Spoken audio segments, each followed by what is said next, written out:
voasarotra ny atonga Lajoelina Andry ho Premier Ministre ho ny mpahalalàna Honoré Rakotomanana.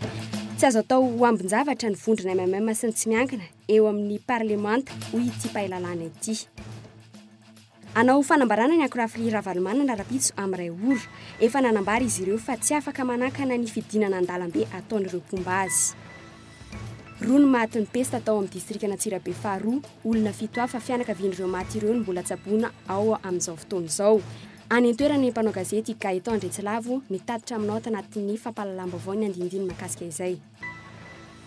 Abigail, alika malaza mahavita manao surf amin'ny alavirana 10 metatra any États-Unis. 13 Janoary tsy mipataloha ny tanora maro mandeha metro tany ivelany androany. Arahitsika avy hatrany ny Antsipriana.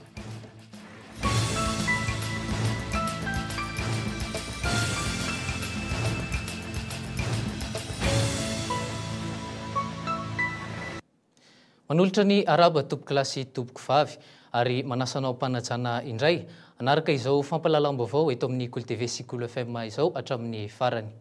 Vaovao mahakasika ny toetrandro avy hatrany no anombohantsika izao fampahalalam-baovao izao. Vaovao farany izay voaray avy amin'ny BNGRC momba ilay andro ratsy mitondra orambe atsimon'ny nosy. Olona roa no fantatra fa maty hatreto, 3 naratra, 720 sy 500 no traboiny. Ka 720 sy 400 no tsy manan-kilofana intsony. Trano 5 no rava tanteraka ary 920 afo tsy misy tafo intsony.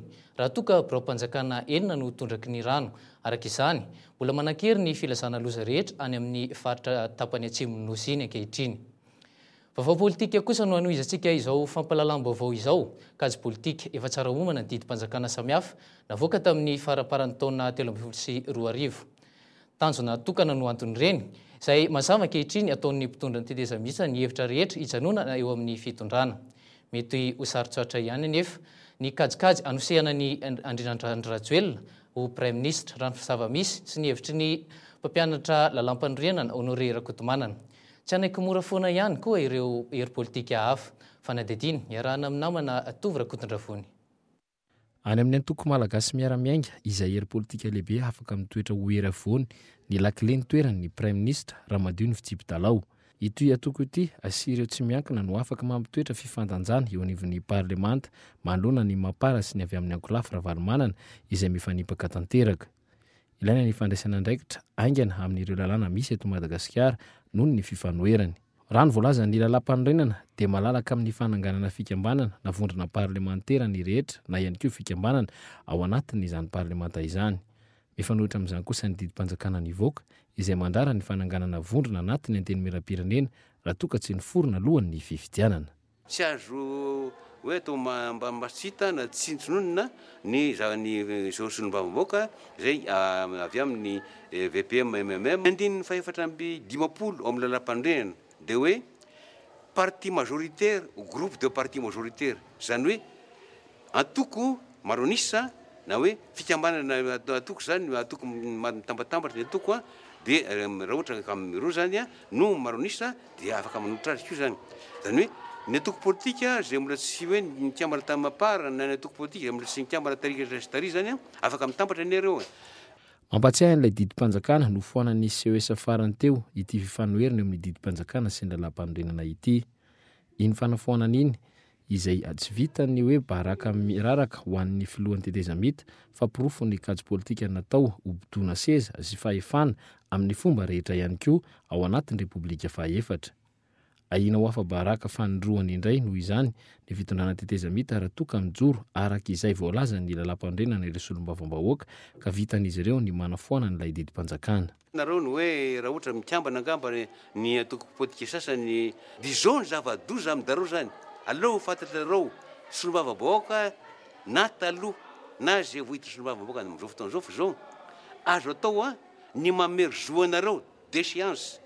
Ary io déchéance io dia ny fisarana avo momba ny lampandriana no manao ny déchéance io zany raha vohatra ka angatahany zareo zay hoe amin'ny groupe parlementaire na atoko politika ka tarehiny tsara zany fa azo atao ny amin'ny déchéance. Tsy azo atao tsinotsinona araka izany ny vondrona politika miaradia amin'ny malagasy miara-miainga sy ny solombavam-bahoaka tsy miankina. Tsy mahagaga raha rehetra seroa fa vola amina miliara no heveriny ny sasany fa hividianana an'ireo tsy miankina ankehitriny amin'izay fanapaha-kevitra anaovana tsangatanana voalohany eny amin'ny antenimera vaovao satria mety ho fandaniana lalàna andravana an'ireo didim-panjakana navoaka ny tetezamita noho ny tombotsoany izany. Fa misy ny manao kajy fa omena kisarisary mpiara-mitantana sy fahavononana iara-iasa noho ny tombotsoam-pirenena izany avy eo. Tanjona anay dia hoe ahoana ny voana amin'ny krizy, ahoana ny mba ahafahasika iaraka hitantana indray sahala amin'ny resaka tetezamita teo iny ihany.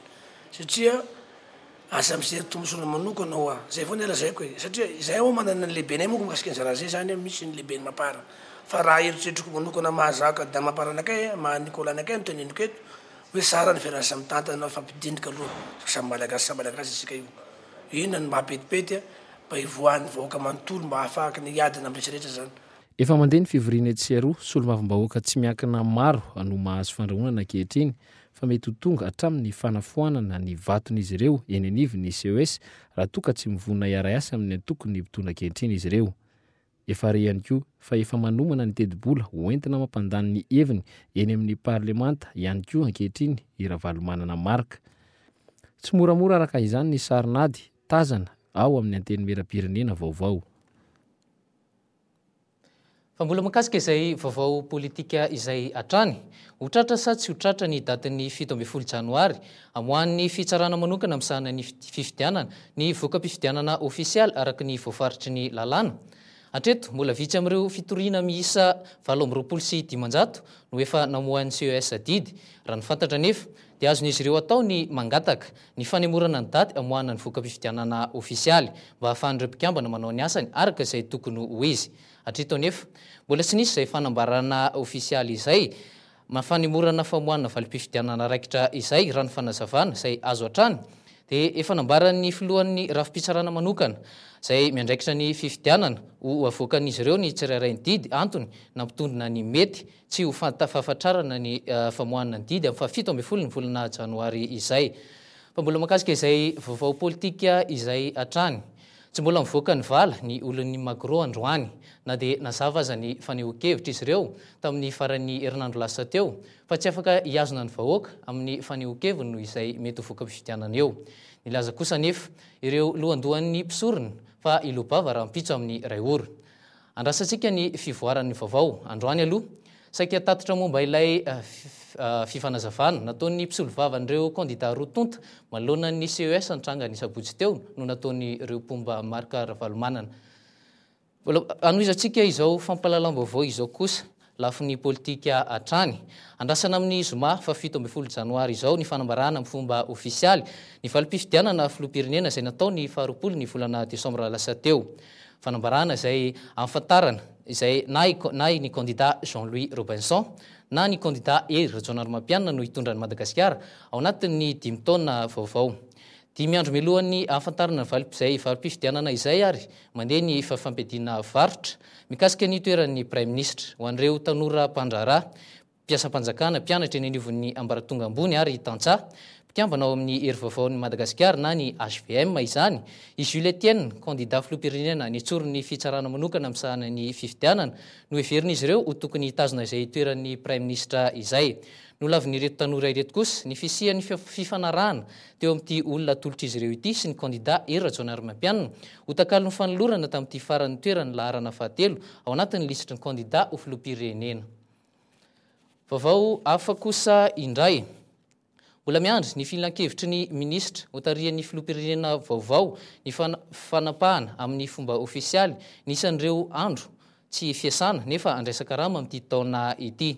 Hatreto kosa raha ny tety andro dia miisa 17 ireo ary mampiavaka an'ity taona ity. Maro ireo fety no mitondra andro alakamisy, izany hoe mety ho maro ihany koa no pan. 3 amin'ireo fankalazana lehibe ireo kosa no mitotana andro sabotsy, andro tsy fiasana. Fanadihadiana. Indimy no mitotana alakamisy ny fety amin'ity taona 2024 ity. Voalohany amin'izany ny farany herinandro voalohany amin'ny volana May no ny fetin'ny ASAP voalohany May mitotana ho andro alakamisy. Mitotana ho andro alakamisy ihany koa ny fetin'ny Ascension na ny fiakarana amin'ity taona ity. Tahaka izany ny andro ny Noely, ny alakamisy 15 Desambra sy ny fetin'ny fahateran'ny Repoblika faefatra ny faha 12 ny volana Desambra. Mbola alakamisy ihany koa amin'ity taona ity ny Ascension ny 15 Aogositra. raha toa ka manapa-kevitra anao pont ny zoma aorinan'ireo ny fanjakana dia indimy izany no lavabe ny farany herinandro amin'ity taona ity. Fety miisa 4 kosa ny mitotona andro sabotsy ka isan'izany andro iraisam-pirenena ho an'ny vehivavy ny sabotsy fahavalo ny volana martsa ho avy izao, izay andro tsy fiasana afa andraisana karama natokana ho an'ny vehivavy. Andro sy fiasana fandraisan-karama ihany koa ny fahatsiarovana ny tolom-piavotana tamin'ny taona 720 sy 790 ny sabotsy fa 7 martsa ho avy izao. Totona sabotsy ihany koa ny fetin'ny olo-masina ny fahavoloan'ny volana novambra amin'ity taona ity. Isan'izany ihany koa ny fetin'ny Lailatul Qadar izay andro tsy fiasana fandraisan-karama ho an'ny Islamo. Raha toa ka andro alahady ny fetin'ny Eid el-Kebir ny 15 volana oktobra ho avy izao. Ankoatran'ireo ny fetin'ny Paka sy ny alatsinain'ny Paka ny 20 sy ny 21 aprily, ny fetin'ny Patekoty sy ny alatsinain'ny Patekoty ny 9 sy 15 ny volana jona. Raha ny fetim-pirenena ny 9 jona sy ny fankalazan'ny fahateran'ny Repoblika voalohany ny alatsinainy 14 ny volana oktobra. Ho toy izao fampalalam-baovao izao kosa dia ny vaovao any Mahajanga. Mbola mitoy ny korontana any Mahajanga taorian'ny fanambarana nataon'ny ministra ny fampianarana ambony sy ny fikarohana Ratsansa Omaly Ariva. Andian'olona indray no tonga nanakorontana manoloana ny lapan'ny tanàna nandritra ny fitoam-pahatsiarovana ilay mpianatra andao sy ny fahafatesana. Ireo andian'olona ireo izay mitaky ny amerinana ny filohan'ny Université any Mahajanga ny profesora Rabisa Safer Antoine amin'ny toerana nisy azy. Nisy ny andindininy hoentin'ny namana mpanao gazety any an-toerana Hervé Manantsoa. Marabatika parabaka sy tapaka ny fahitalavitra Cool TV sy Cool FM indray niala teto Mahajanga tamin'ny atoandro to ny razana iazana ny belanana izay atolana misy azy amin'izao fotoana izao.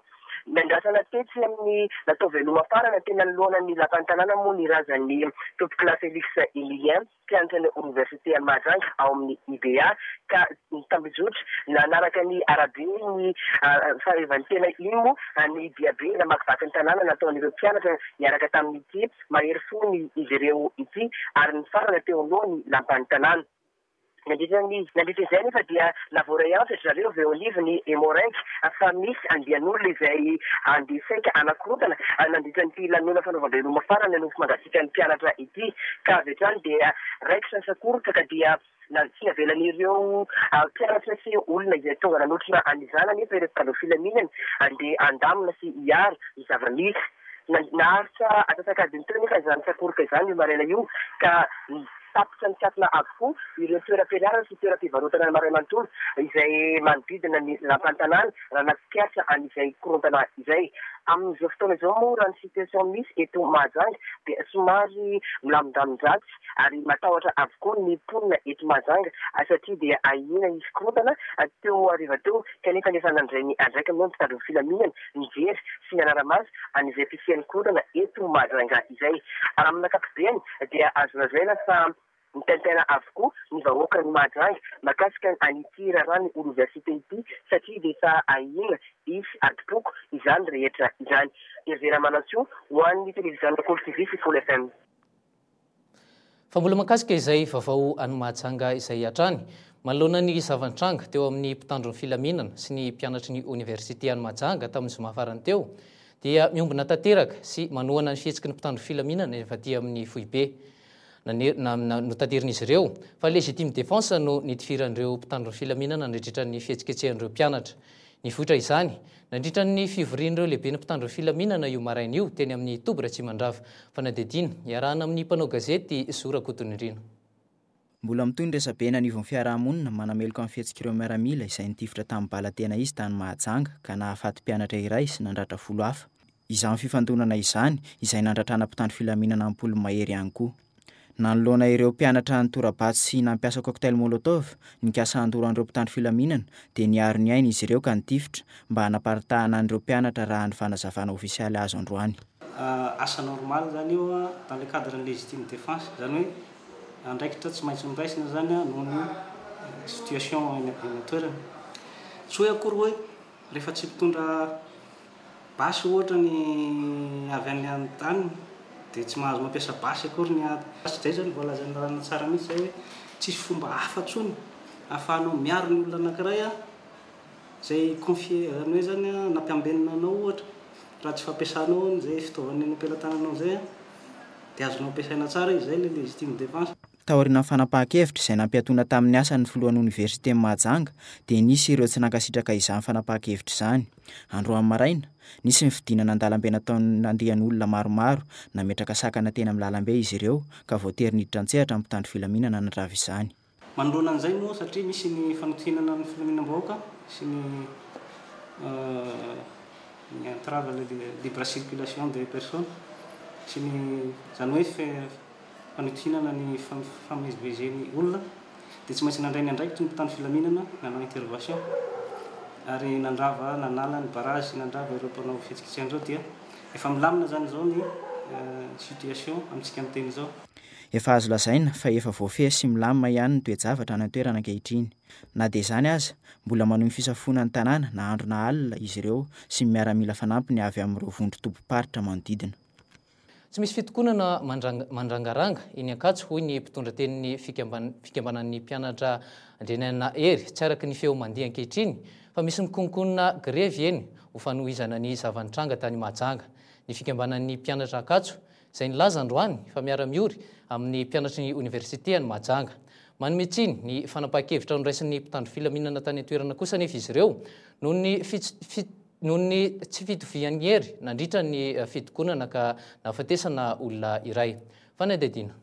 Manaraka akaiky ny vaovao any Mahajanga ny mpianatry ny oniversité ho an'ny eto Antananarivo tsy mbola niteraka olana namoizana ain'olona taka ireny tranga tany avaratry ny nosy ireny ny CODIS na conseil de discipline sy ny fifampifehezana eo anivon'ny tontolon'ny fampianarana.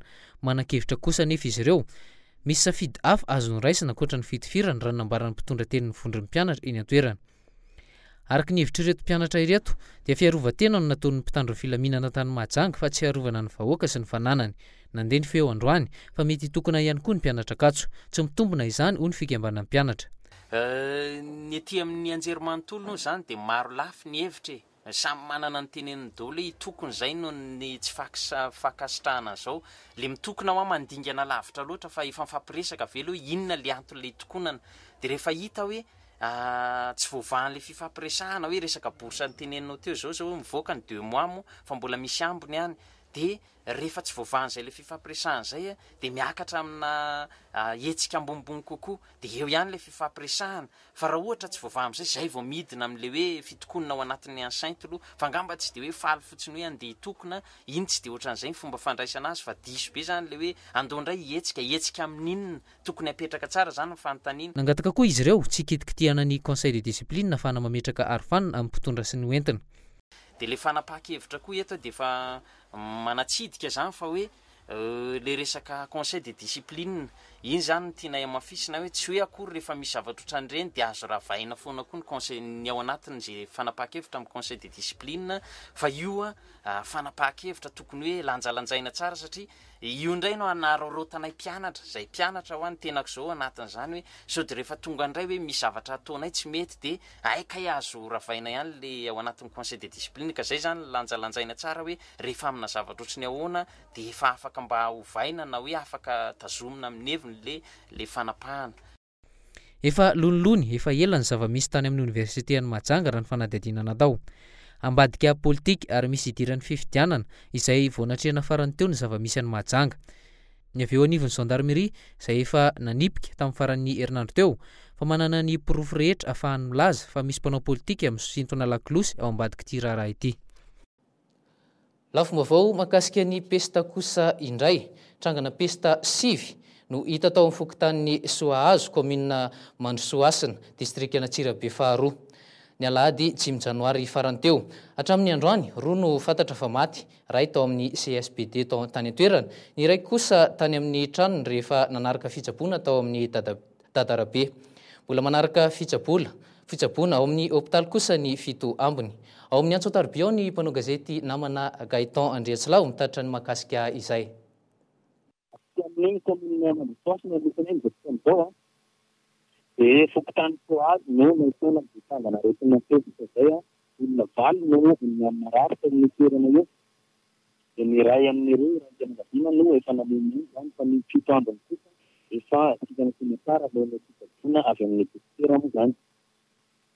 Dia izay no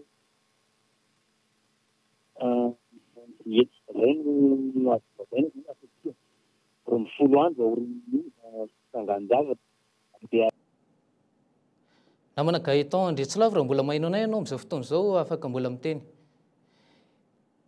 ialana tsy ny tompoko lasy tompoko vavy noho ny aratsy ny fifandraisana fa sarotsarotra moa ny toerana any ary ambanivohitra no misy ny mpanao gazety any an-toerana hatreto trangana pesta miisa 7 no voamarin'ny ministeran'ny fahasalamam-bahoaka nanomboka ny volana oktobra farany teo ka hatramin'izao fotoana izao mandritsara sonerany vongo ikongo tsiromandidy kialamavony moramanga andilamena ary manjakandrina 7 tamin'ireo 7 no fantatra fa matin'ilay aretina resaka afa kosa indray sampikambana atao amin'ny EPI Atsimon-drano manomboka tamin'ny taona 2012 ivoangy sy ibody bodo saingy tsy samy manana ny fomba fiatrehan'ny krizy ireo mpanao asa tanana roa ireo fantiantoka 7 ny sy tsy fisian'ny akora ho an'ny iray hafa ary fitadiavana lalana hafa eo amin'ny tsena malagasy izay mahomby ho an'ny hafa fanadidiny iarahana amin'ny mpanao gazety narindra ndraindrianomanana 20 taona izay ivoangy no noroso teo amin'ny sehatry ny asa tanana malagasy ny azy no tena akora ampiasainy hatrizay ny trandragasena vaovao ka nentany tombony izany hiatrehana ny krizy ny fanamboarana an'ireo kilalao an-tsaina ho an'ireo fianarana vita amin'ny hazo sy voarafitra amin'ny endriny samihafa no ataony ivoangy ny fianarana no manafatra tsy tapaka an'ireo entana ireo isam-bolana krizy fa rehefa nefina le krizy dia tsy maintsy hoe nanao n'le asa ihany zay dia nahita ihany nahita marse nahita asa natao foana rakely le marse fa talohan'izay no nanaikinaikitra ihany ary atao anaty krizy hatramin'izao aloha zany hatramin'ny andehanako nivoaka nitondra ny ty tsy mbola nisy concurrent hitanay miaraka aminay fa sahala amin'ny izay rery no hatramin'izao ny hitako manao anazy teo amin'ny sehatry ny asa tanana roa taona lasa zay ny hoditra no akora ampiasainy ary efa manitatra izany amin'ny fomba rehetra saingy sy tafiarana hatramin'izao ny hetsika toy ny varotra fampiratiana izao no entiny manitatra ny tsena sy manakalo hevitra amin'ireo mpiantsehatra miezaka manao zay kely vita arakaraka ny fodonan'le vola miditra amin'ny alalan'le asa nefa koa ny akora misonitra andreo manalina dia tena tsy afaka tena mivelatra be zany zay aloha hatreto fa miezaka mitady karazana tsena ohatran'izao le hatrehana izao zao malafy kapa 10 ao anatin'ny ray andro amin'izao zany zay raha mahita raha roa telo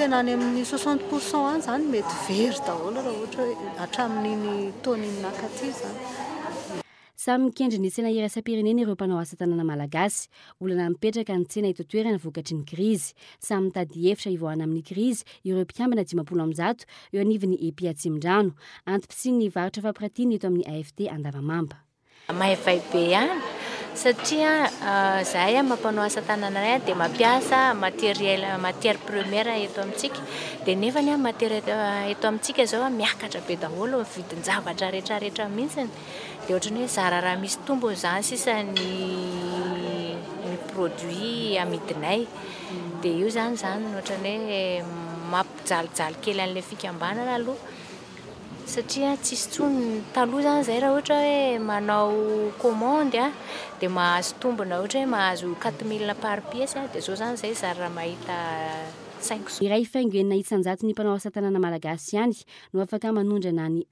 no afaka nanondrana tamin'ny tondasa ta izay ambany ka antony tsy mahatafarina ny tsena eto amin'ny firenena hatramin'izao mifarana amin'ny 4 ny volana janoary izao ny fionan'ireo mpanao asa tanana malagasy sy ireo mpiantsehatra eo amin'ny lafin'ny toekarena 13 janoary tsy mipataloha midogaga angamby ianao fa 13 taona izao fanao ny New Yorkais sy ny Londonien ary ny ponina any amin'ny tanan-dehibe 5 hafa iran-tany ny mandehandeha tsy misy pataloha rehefa 13 janoary taka izao tao New York no nipiran'ity resaka ity 70 taonany maro izay ary lasa fanaon'ireo tanora maro tsy dia fantatra loatra nefa ny tena antony tombana fotsiny no ilazan'ny mpanao gazety fa ny anomezana lanja ny tapany ambany amin'ny vatana no antony izany fanadidina